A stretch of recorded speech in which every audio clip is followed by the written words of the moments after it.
I Borger- og Arbejdsmarkedet, der er der igen gået et år, hvor der er løftet en kolossal mængde arbejdsopgaver og leveret en rigtig flot arbejdsindsats igennem 2013. Vi har implementeret nye reformer. Vi er stadigvæk ved at implementere nye reformer. Der er arbejdet med resultatdokumentation, effektmålinger. Vi har indført flere forskellige nye IT-systemer. Og vi har gennemført og er i gang med at gennemføre organisatoriske forandringer. Der har været lavet forsøg med talegenkendelse blandt jobcenterets sagsbehandlere. Der har været arbejdet med forsøg med tryghedsskabende teknologi på svage borgere i sociale tilbud. Det er vi stadigvæk i gang med. Og vi har udvidet samarbejdet med de frivillige foreninger og deres organisationer i alle vores afdelinger i jobcenteret. Og ved siden af det, så må vi også bare konstatere, at vi løser flere og flere opgaver for flere og flere borgere, men for færre penge og med færre hænder. Det vil jeg gerne sige jer alle sammen en rigtig stor tak for. Jeg oplever at være en del af en forvaltning, hvor alle har ja-hatten på, når vi får nye opgaver og nye udfordringer. Det kan være lovgivningsmæssigt, men også opgaver, vi giver os selv. Det er rigtig, rigtig sjældent, jeg møder nej-hatten, men alle går altid konstruktivt ind i opgaver og mål, vi har. Og også selvom det indimellem er rigtig svære mål og svære opgaver, vi får. Så jeg vil gerne sige alle en kæmpe stor tak for et godt år, og tak for den arbejdsindsats, der er ydet alle steder i Borger- og Arbejdsmarkedet. Det har været super. Til alle jer, der er med i dag, og som hører min anerkendelse, så tænker jeg, vi er ikke nok være behjælpelige med at videreformidle mine roser til jeres kolleger. Jeg laver skriftlige nyhedsbreve. I kommer til nytårskur. Jeg ved, at lederne også er gode til at rose jer. Men vi når jo ikke alle medarbejdere, fordi vi er jo omkring 1800 medarbejdere i Borger- og Arbejdsmarkedet, og det er jo langt fra det antal, der er her. Så vil I ikke godt være søde og rare og videreformidle, at jeg synes, der bliver lavet et rigtig godt stykke arbejde. Det vil jeg gerne bede jer om at tage med. I Borger- og Arbejdsmarkedet er vi i det daglige i kontakt med rigtig mange borgere. Hver evig eneste dag, hele året rundt, 24/7. Borger- og Arbejdsmarkedet spiller en rolle i mange menneskers liv. Hos nogle spiller vi kun en birolle. Ja, med de digitale muligheder, så opdager borgeren måske ikke engang, at de har været i kontakt med vores forvaltning. Men hos andre spiller vi en rigtig, rigtig solid rolle og har en stor placering i deres liv. Jeg tænker selvfølgelig her mest på de svage borgere, og mindre med de borgere, der er selvfølgelig i stand til at tage vare på deres eget liv. Men vi er generelt en forvaltning med en enormt udbredt borgerkontakt. Og i det lys, så kan man spørge, hvad er vores kerneopgave egentlig? Hvad er vi egentlig sat i verden for? Ja, måske tænker nogle af jer, det er måske et underligt spørgsmål. Det er også et ret simpelt spørgsmål. For vi løser jo generelt de opgaver, som lovgivningen siger, vi skal, eller som Esbjerg Kommune selv har bestemt, at vi skal tage hånd om.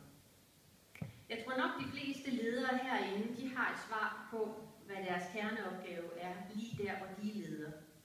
Og det samme tror jeg egentlig også gælder for de medarbejdere af jer, som arbejder med borgerne. I ved også godt, hvad jeres kerneopgave er.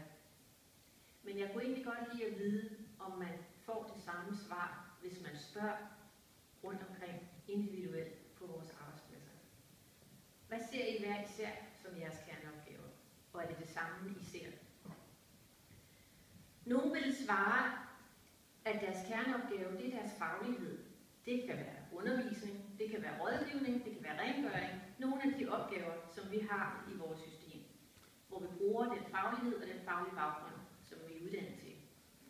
Der er også nogen, der vil svare ved hjælp af værdier, hvad en kerneopgave er.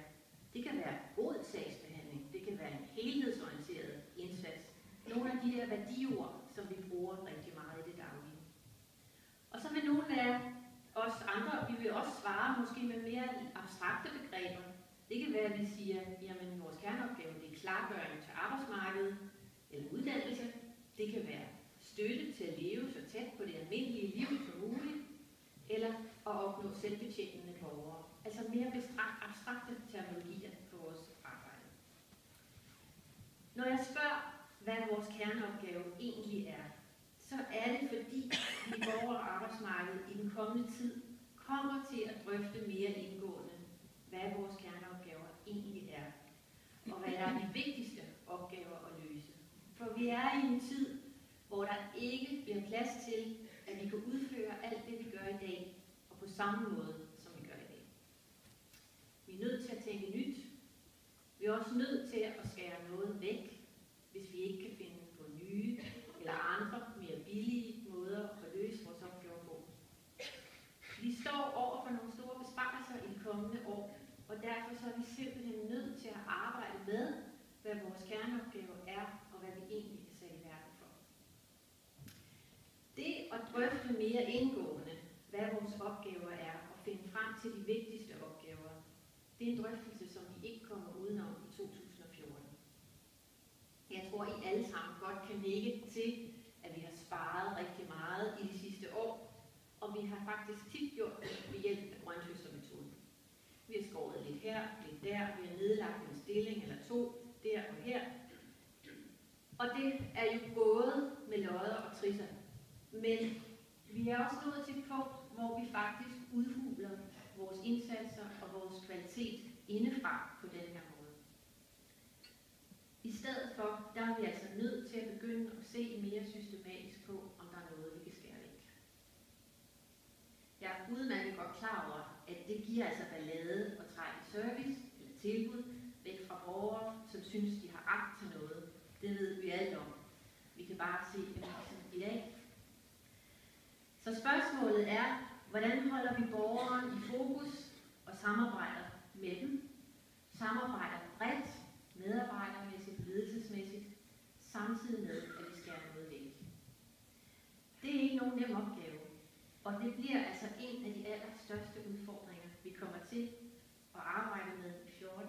Der er rigtig mange af jer, der bliver involveret i det her, og I vil komme til at høre mere om det. Men jeg er til gengæld også rigtig sikker på, at de her diskussioner, som er rigtig, rigtig grundlæggende, dem kan vi også godt løse med fælles hjælp. Vi skal begynde at tænke os som nogen, der ikke leverer velfærd hele vejen rundt, men måske faciliterer velfærd. Det er en ny måde at tænke på, og det er jo dybest set noget af det, som den offentlige sektor har som udfordring i år. Men i borger- og arbejdsmarkedet, der er vi altså gode til at være problemknusere, og vi er rigtig gode til at finde løsninger på svar, og svar på svære spørgsmål, som vi støder på. Så jeg er ikke så bekymret for den her snak, som vi skal i gang med. Jeg tror faktisk, vi er rigtig godt rustet til at tage den. Men vi skal tage den i et tempo, hvor vi kan følge med alle sammen. Og midt i alt det der lidt negative, så kan man sige, så synes jeg faktisk også, at vi skal huske på, at det at være ansat på vores område og have en funktion og et arbejde, hvor man betyder rigtig meget for andre, og hvor vi gør en forskel, det er noget, der er uhyre værdifuldt. Og det er jo sådan set det, vi er her for i dag, og dels fejre, men jo også at bekræfte hinanden i, at vi gør altså bare en forskel, der hvor vi er ude med vores opgaver. Det kommer til at være et tema i 2014. En anden opgave, som jeg synes er et eksempel på, at vi er gode problemknusere i 2013, er vores sygefraværsindsats. Og den skal I høre om lidt. Men vi er jo faktisk lykkedes med at nedbringe vores sygefravær i et målrettet projekt, i en målrettet indsats igennem 2013. Det er rigtig godt gået, og jeg er super glad for de fine resultater, vi nåede. Vi har præsteret hele vejen rundt en meget fokuseret indsats. Men vi har også lavet en indsats, der viser, at det giver mening at lave noget på tværs i borgerarbejdsmarkedet, hvor vi bruger hinandens erfaringer, og vi bruger hinandens viden, og vi følger op, og vi deler viden og resultater. Vi havde som mål at reducere fraværet med 10%. Og jeg ved ikke, om I kan huske, da vi havde nytårskur sidste år, 2013, med Rikke Lund, at jeg talte rigtig meget om, hvor dejligt det ville være, hvis vi nåede det her mål på 10%. Men resultatet, det er altså bare blevet dobbelt så godt. for vi har faktisk reduceret fraværet med 20%. Jeg har hver måned med glæde og spænding åbnet den mail, som Maj-Britt har sendt ud om, hvordan går det nu med at knække den her kurve. Og jeg er ikke blevet skuffet en eneste gang i 2013. Det skal alle have kæmpe ros for. Når vi har fået den sidste statistik her i slutningen af januar for hele 2013, så slutter projektperioden, og projektet knækker kurven. Det lukkes formelt ned, for så er det et år gået, hvor vi ligesom havde det som et fokusområde. Men det er dog langt fra det samme, som at vi ikke skal tale om sygefravær mere, eller vi ikke skal arbejde mere generelt med sygefraværsindsatsen. Det tror jeg godt, I kan regne ud. Vi har reduceret vores sygefravær, ja. Men vi har jo stadig et sygefravær, som kræver opmærksomhed fra alle sider. Så lad nu være at læne jer alt for meget tilbage, men bliv siddende fremme på stolen og fortsæt den gode stil og det arbejde, som I har taget fat på ude lokalt. Fraværsindsatsen i 2014, den vil også blive bredt ud til at have fokus på barnets første sygedag. Og jeg er helt klar over, at når jeg nu siger det her, så tager jeg fat om en rigtig varm kartoffel.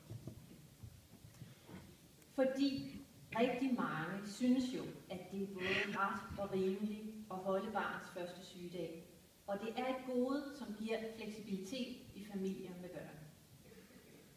Men jeg må også konstatere, at vi i borgerarbejdsmarkedet har langt flere fraværsdage per medarbejder med begrundelsen barns syg, end de for eksempel har i sundhed og omsorg. Men vi har samtidig en alderssammensætning i borgerarbejdsmarkedets medarbejdergrupper, hvor de er ældre. Vi har ældre medarbejdere, end de har i sundhed og omsorg. Så jeg synes, det er værd at se nærmere på, hvad er årsagen til det her. Jeg kan give jer et lille eksempel, og det er, at i borgerarbejdsmarkedet, der har kvinder mellem 45 og 54 år 3 gange så mange barns sygedage, som de har i den samme aldersgruppe over i sundhed og omsorg. Og i aldersgruppen 35 til 45 år, der er der dobbelt så mange kvinder, der har barns fravær, som i sundhed og omsorg. Hvordan kan det være? Er vores mødre ældre end i sundhed og omsorg? Det kan da godt være. Har vi flere børn? Det kan også godt være.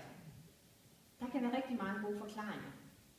Men som vi har gjort under sygefraværsprojektet, så synes jeg, at vi skal prøve at sætte spot på det her område.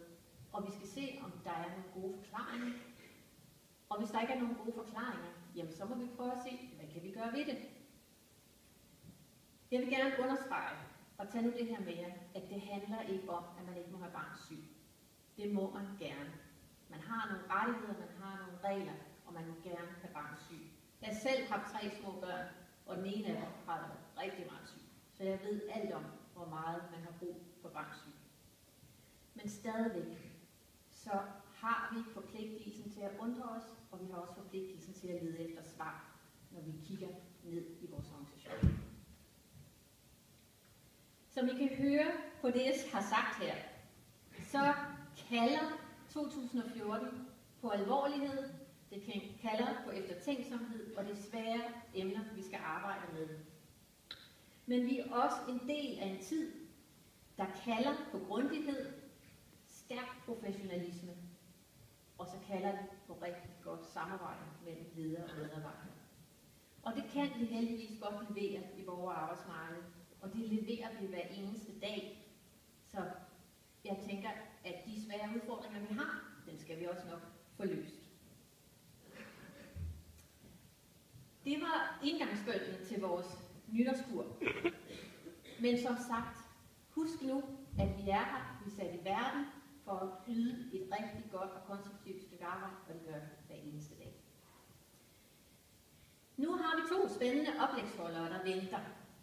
Og de vil på hver deres måde fortælle os noget om, hvordan noget, der er svært, kan tilgås positivt. Først velkommen til Maj-Britt.